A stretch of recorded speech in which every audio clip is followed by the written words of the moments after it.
నమస్కారం. నేను రమారావి. Reverse psychology ఎప్పుడైనా విన్నారా?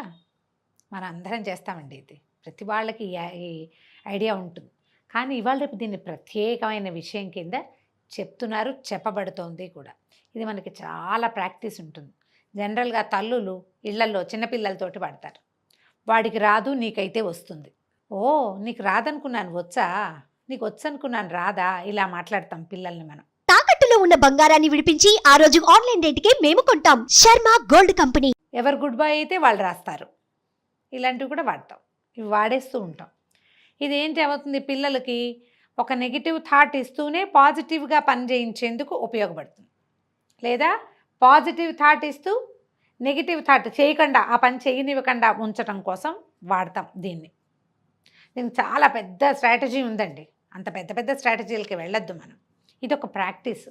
మనం పిల్లల్ని ఒప్పించాలన్నా, భర్తల్ని ఒప్పించాలన్నా, ఎవరైనా ఫ్రెండ్స్నో కొలీగ్స్నో ఒప్పించాలన్నా వాళ్ళకి అర్థం కాకుండా మాట్లాడతాం. ఇట్లా సర్కాస్టిక్గా మాట్లాడడం. ఈ సర్కాజంలో తెలివి అనమాట.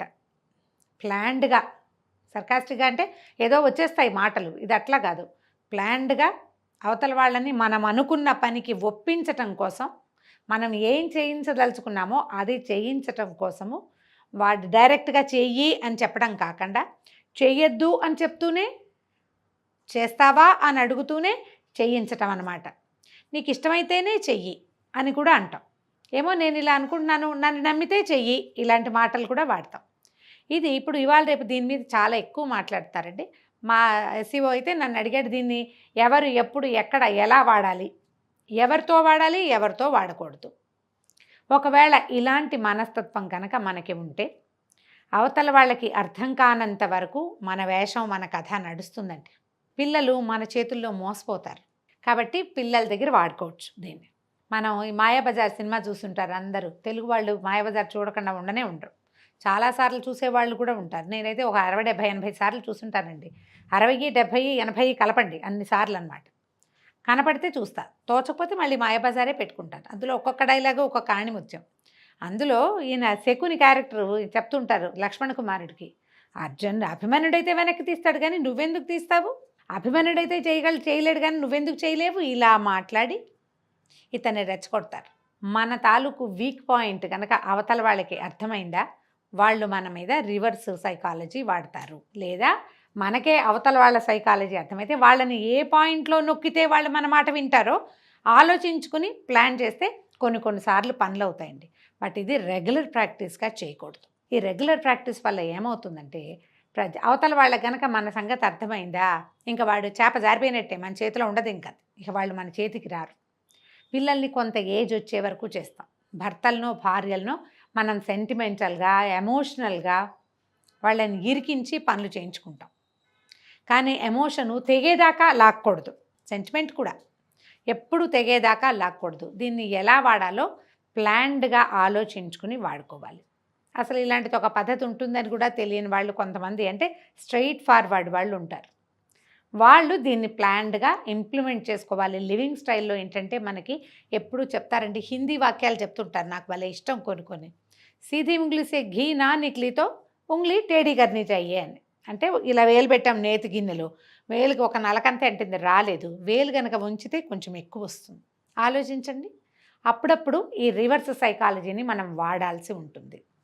ఏ సందర్భాల్లో వాడచ్చు, ఎప్పుడు వాడకూడదు, ఇది నా ఐడియాలజీ ప్రకారం చెప్తున్నానండి. మీ పరిస్థితులు, మీ జీవితం, మీ చుట్టుపక్కల ఉన్న మనుషులు, వాళ్ళకి మీకు ఉన్నటువంటి అవగాహన వల్ల ఆలోచించుకోవాలి. అవగాహనతో మనం ప్లాన్ చేసుకోవాలన్నమాట. పిల్లల దగ్గర సక్సెస్ఫుల్గా వాడచ్చు. టీచర్స్ అయితే స్టూడెంట్స్ తోటి బాగా పనిచేస్తుందండి రివర్స్ సైకాలజీ. కనీసం 50-70% స్టూడెంట్స్ మన మాట వింటారు, మనం చెప్పింది చేస్తారు. ఈ టెక్నిక్ తోటి, రివర్స్ సైకాలజీ టెక్నిక్ తోటి 70% స్టూడెంట్స్ మాట వింటాం. నాకు స్వయంగా కూడా తెలుసు.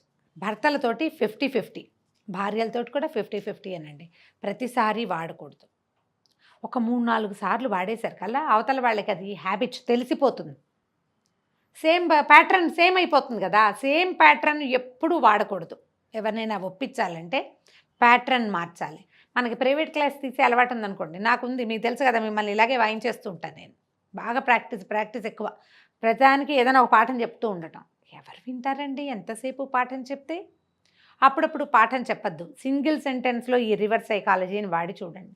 ఏమో నేను ఏదో చెప్పాలనుకుంటాను, నీకు నచ్చదేమోనని మానేస్తున్నా అన్నామనుకోండి, ఓ పూట ఆగినా నువ్వు ఏదో చెప్తానన్నావు ఇప్పుడు చెప్పని అడుగుతారు పని అవ్వకపోతే. పని అయిపోయిందా మంచిదే మనకు, ఓకే. పని కాలేదు అంటే డెఫినెట్గా వాళ్ళు మన దగ్గరికి వస్తారు. ఈ రివర్స్ సైకాలజీని తెలివిగా ప్లాన్డ్గా వాడుకోండి. దీన్ని అలవాటు చేసుకోవద్దు, అలవాటు చేసుకోకూడదు. ఇదేంటంటే మనకి బోల్డ్ అని అంబుల పొదిలో బోల్డ్ అని బాణాలు ఉంటాయి. ఒక బాణం కింద దాన్ని పక్కన పెట్టుకోవాలి. అవసరమైనప్పుడు దీన్ని వాడుకోవాలి. ఇదే పద్ధతిగా ఎప్పుడూ అవతల వాళ్ళ మీద రివర్స్ సైకాలజీ వాడుతూ వాళ్ళని ఏదో రకంగా ఎమోషనల్గానో ఇంకోలాగానో బ్రైబ్ చేస్తూనో హ్యాండిల్ చేద్దామని అనుకుంటే జీవితం అస్సలు బాగుండదండి. అది మంచి పద్ధతి కాదు. కానీ ఇలా వాడచ్చు. ఇంకొకటి, పని వాళ్ళ దగ్గర, మన దగ్గర పనిచేసేవాళ్ళు, ఇంట్లో చిన్న పనులు చేసేవాళ్ళు, సబార్డినేట్స్ దగ్గర కూడా మనం ఈ రివర్స్ సైకాలజీ వాడచ్చు. ప్లాన్డ్గా చెప్పే కదా, ఇది మనకి అలవాటు మాత్రం కాకూడదు. ఆలోచించి దీన్ని వాడండి. ఇప్పటిదాకా దీన్ని ప్రాక్టీస్లో పెట్టిన మహానుభావులు బోళ్ళంత మంది ఉంటుంటారు. రెగ్యులర్గా చేయొద్దు దీన్ని. అసలు ఇలా చెయ్యని వాళ్ళు, ఎప్పుడు అలా చేయకూడదేమోనని భావించేవాళ్ళు అలా ఏమీ భావించద్దండి. అప్పుడప్పుడు చేయొచ్చు. అవసరమైతే ఈ బాణానికి దుమ్ము దులిపి అప్పుడప్పుడు వాడుకోండి. ట్రై చేసి చూడండి. ఈ వీడియో కనుక మీకు నచ్చినట్లయితే లైక్ చేయండి, షేర్ చేయండి.